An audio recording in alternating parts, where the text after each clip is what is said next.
The following has been paid for by the Pens World Order.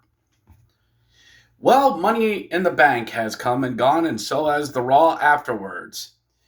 It's time for a hacks guide to Money in the Bank 2025. And, well, that happened. It was a decent night. It was a fun show full of things that happened that took place in Los Angeles. I have thoughts, as does everyone else. You've heard from the best. Now hear from the rest. Like and subscribe. Let's go, because I got more of this. Hockey's ending in about a week or two, so I got to do something to fill the time. Let's go. So we kicked things off. You were looking live at the Inuit Dome, the other place where they play basketball in Los Angeles, home of the Los Angeles Clippers, and boy, there were a lot of empty seats when the first match happened. Speaking of, first match was the women's Money in the Bank ladder match, and is it wrong that I consider this match a little bit underwhelming because of all the women that were involved? Me and a lot of other people were gushing over the talent that was in the match, and don't get me wrong, they were good. It was a decent match, but forgive me if I wanted just a little bit more flavor out of this sauce of a match. Yes, I've been watching Barbecue Brawl on Food Network recently. Why do you ask? So there were a couple of botches early. Roxanne and Julia couldn't figure out how to work ladder slams together. We got a nice stare down between Alexa Bliss and Rhea Ripley, which was fine. All the Sims probably loved it. Julia Valkyr did her devil's kiss onto a ladder, and congratulations, Stephanie Valkyr. You're a meme. Congratulations. I kid. But in all seriousness, again, any one of these women could have won this. But it was Naomi who got the win in this. Not a bad pick. She was second or third on the card that I had to win it. I thought Rhea would pull it off. I thought marketing wise it made better sense for Rhea to do it, but this is fine. Naomi's been doing great work since her heel run. You give her this, you ship her off against Tiffy, or what I've also heard, Jade Cargill wins Queen of the Ring, challenges Tiffy at SummerSlam, wins, and then Naomi cashes in, or Naomi cashes it in there, and it's a three-way dance. Either way, we're all in for a little fun. It was a decent match. Moving on. Up next was, oh no, you mean to tell me an impromptu was Dom Mysterio versus Octagon Jr. And oh no, you mean to tell me that in a match that was booked the day of, that was unhyped and nobody really cared about, got less than 5 minutes on the show? Forgive me if I do my shocked Pikachu face over this. I was watching this and I didn't care. I did not care. I know Octagon Jr. was at When Worlds Collide and everything. Dom needed something to do, but this match got 4 minutes and 29 seconds. That's it. What happened? I blinked and I missed it. Nothing happened in this match of note or of consequence, with the exception of tying Octagon's mask to the rope and Dom just stomping down on it. Liv was there for reasons. She was there. And this match was just whatever. Dom's good. This was nothing. Speaking of nothing, there were still not a lot of people in the Inuit Dome as we got into the first hour of this match. And there were a lot. Why are there lights on the seats of the Inuit Dome? I'm just asking for a friend. Why are there lights? There weren't a lot of people there. Maybe everybody was coming over from When Worlds Collide. But I was told that was at the Kia Forum right next door. So what was the delay? That got done at 6 and everybody had to rush over there? There should not be sections open when your show opens. 17,000 sold out my herniated disc. The dome did look nice, though. That circular scoreboard thing, it looked nice. They did drone shots through it. But anyway, up next was Lyra Valkyria versus Becky Lynch. And a lot of people will argue this is the match we should have gotten at Backlash. This was intense. It was fierce. Lyra Pearl Harbors Becky right at the beginning of the match, beats the tar out of her, German suplexes, Nightwings onto the outside, and it's just these two ladies want to beat the hell out of each other. And I don't have a problem with that. Becky did her bag of tricks to see if she could beat her. Manhandle slams off the top middle rope, avalanche manhandle slams, disarmers, reversed, Nightwings, back and forth, intense. There was even a double down spot on the outside, which got to 9. And I actually wondered for a second, would this company have the balls to do a double count out as their way of getting around the stipulation and having these two go at it in Evolution? No, not on this night. Anyway, the two exchanged roll-ups. Becky rolled up Lyra, held the tights, even though the camera angle was completely off on it. Becky wins as your new Intercontinental Champion. Now, what I meant that the camera was off, the camera was facing front of the roll-up, and Becky was holding the tights on the reverse angle, which was on the commentator's side. Now, I actually think that's how it was supposed to go, so that way the commentators could go, you see, she cheated. Oh, that Becky cheated. But anyway, the result was still the same. Becky won. She's the women's IC champion, and Becky was like, hold my hand, and Lyra's like, okay. Oh, no, do it in this corner. We got to do it all 4 corners. Now put the belt around my waist. Put the belt around your waist, you little boom! German suplex, which teaches you, if you care about someone, go behind them, give them a hug, and then German suplex them. Great match between the two. I'm sure we're going to get a rematch of these two at Evolution. The next night on Raw, what do you mean? Bayley's back! Oh, so now we're just going to jump into Bayley and Becky at SummerSlam or at Evolution. This company sometimes. Oh, by the way, the King and Queen of the Ring are starting up on Raw this past week, so we have that to deal with. It's Saudi season as well. And Triple H announced, hey, we're doubling down and going back to Las Vegas. And boy, everybody just loves that. Anyway, hold on. Up next was the men's Money in the Bank ladder match. And, all right, okay. Let me just get this out of the way. I know the IWC's been blowing up about this. Yes, everything's going to be sponsored now. Unky Dave Meltzer went on his rant. Well, TK only cares about making money, and they only want, it's really about monetization. And if there's a space there, there'll be, they're going to start putting ads on the runway now, and it's really about the integrity of professional wrestling. Dave, stop it. Look, someone who covers minor league sports, I'm used to this. All right? This is the next logical step. In 3 or 4 years, it's going to be so well integrated that you're not even going to notice. For example, someone will get put through a table, and Michael Cole's going to say, oh, Jey Uso just got crunched through that table. And that table crunch was brought to you by Nestle's Crunch, the official chocolate of the WWE. That's the next logical step. I hear it in Hershey Bears radio broadcasts all the time. All right? The juice just ain't worth the squeezing. But that being said, Fireball Whiskey branded ladder, really?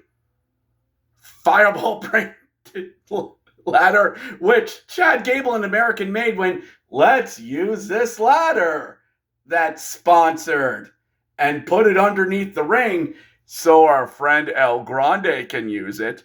Wink. I know, despite my rant, despite the rant that I said, God, it just, yes, it looks bad, but also this is the way we're going. I don't know. Anyway, The men's Money in the Bank ladder match was fine. There were spots. There was good stuff. El Grande Americano did a freaking American Gladiator spot where he got hoisted up onto the ring post, scurried up it, got on a ladder, leaned it into the big ladder, ran up the fireball ladder, and headbutted Penta at the top of the ladder. I actually thought they were going to do it. And then he does a freaking suplex off the top of the ladder with his head about 2 inches away from hitting another level. Not Chad Gable. Stop trying to dive for professional wrestling. Please. Anyway, things went great in this. Solo Sikoa was actually pretty darn funny as he mocked everybody's moves and then eventually got beaten up like Daffy Duck, and Daffy Duck saying it's duck season and bam, getting shot. Penta was fine, did moves, is charismatic AF. Seth Rollins was in it for reasons. And then there was Andrade, who was there.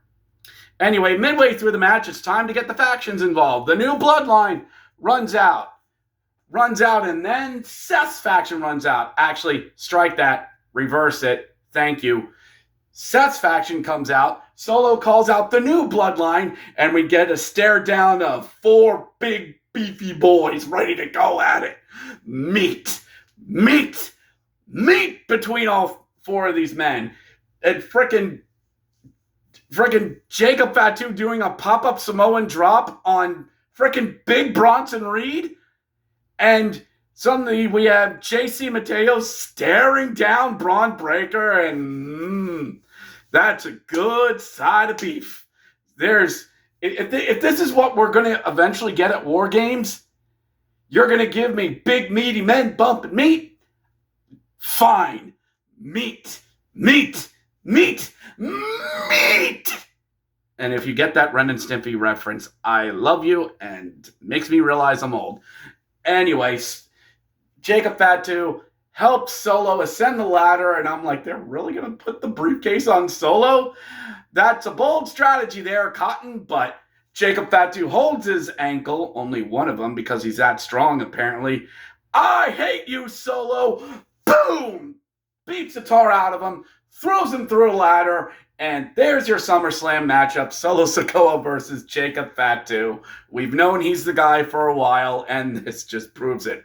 All gas, no brakes indeed. Finish of the match saw Seth Rollins go, yoink, and wins the match, which, of course, the IWC went, oh my God, Seth won, incoming cash in. Oh, it's so predictable. This company is doomed. Daniel Bryan was right. Fickle. Anyway, it's main event o'clock, everyone. As it was the bad boys of Logan Paul and John Cena taking on the original Yeet boys of Cody Rhodes and Jey Uso. And boy, Cody Rhodes got all of the big entrants. You know it all by now. Out comes Jey Uso. Friends call him Yeet Miser. Whatever he touch turns to Yeet in his clutch. Ha ha. He's just too much. He's just too much. Bum, bum, bum. He's Mr. Main Event. All right. Out came Logan Paul. Prick. Out came John Cena, who was dressed up in LA Chargers colors. Good to keep that color scheme going there, John. The match was 10 minutes of blah. The heels working over Jay. The heels pushing and shoving. John's like, I'm teaching you, Logan Paul. I'm the veteran here. And Logan Paul's like, bro, we're working together, bro. I mean, we're kind of, bro. But that leads to Jay. In comes Cody. They has fights back and forth we go. And Logan Paul, he misses a lion shot. His powers are running out. His viral powers are running out. He's going to do a big splash on Cody. Calls his drone over, looks at it. And God, that's great camera work. We see it from the drone. Out comes Cody and gives him a superplex off the top rope. But we don't see it through the camera. We see it through Paul's drone camera. It's like dash cam footage of a car crash. Like, it's wow. I can't stop looking away from it. I probably shouldn't. But ref bump gets knocked down. Bump happens. Logan Paul puts Jey Uso on a table and does a freaking moonsault from the ring to the table. Great hang time, great distance. It is stupid. He's so good at this. He actually had a look on his face after he did it like, whoa, that worked? I can't believe that worked, and I immediately regret this decision. But John Cena grabs a title belt, knocks out Cody Rhodes. Here we go again, but who's jumping in the ring and beats up John Cena? It's Jimmy Uso? Jimmy Uso's back. He's in to defend his brother. Wait a minute. Wait, the back part of his sweatshirt came up. I know who it is. It's him. It's Truth. It's R-Truth. He's back. Clunks John Cena. Out comes Cody Rhodes. Pins Cena. 1, 2, 3. Cody Rhodes has pinned John Cena. And that's it, as R-Truth is back, apparently. Now, let's just kind of get into this a little bit because, well, yeah, he actually was released according to reports. And then over 72 hours, he didn't really talk to anyone, thinking he was done. Took bookings. All right, I'm done. Bye. Let me pack up my things. Didn't want to talk to anyone. Apparently got a ton of reaching out to by fans and other stars. So, and then Nick Khan got involved. Be like, hey, hey, buddy, we can you kind of do it? We might have messed up. Sorry, that whole release thing. We didn't mean it. You're valuable. They like you. Come on. And we were just, that wasn't going to happen. What do you mean HR called you to tell you were released? What, was it Janice from Talent Relation going, yeah, Truth, you're going to be released. I was just called to tell you. That's not my department. I don't know. Talk to Heather. Call Heather on Monday. I'm going to go clock out. Bye. Click. And just, okay. So Triple H tried to spin it as, oh, it's all just, enjoy the show. It's all part of the show. We were going to release him. Where did you even get that idea from? Nice PR spin there, buddy. What's the net of it? Just R-Truth is back. The aftermath was he's no longer R-Truth. He's Ron Killings. And cut his dreadlocks off. Okay, he's back. Is he going to feud with John Cena? No. Now, CM Punk steps up to the microphone. Oh, goody. We're going to get John Cena. It would have made more sense if he fought him at Money in the Bank, considering the history they had. But, oh, boy, we're going to get John Cena at CM Punk at SummerSlam. Cool. That's what we're going toward. Oh, John wants to fight him in Saudi Arabia at Night of Champions. I hope any previous tweets of Punk won't come back to bite him about that. Anyway, getting back to the show. Overall, nice ending to the show. It was a fun show. It was better than Backlash. It was fun. And we're on to Night of Champions, everyone. Yay. So, not a bad show. I enjoyed it. Killed a couple hours on a Saturday. And, yep. Up next, Double or Nothing. AW Double or Nothing there in Texas. The summer of wrestling rolls on. We'll catch you next time.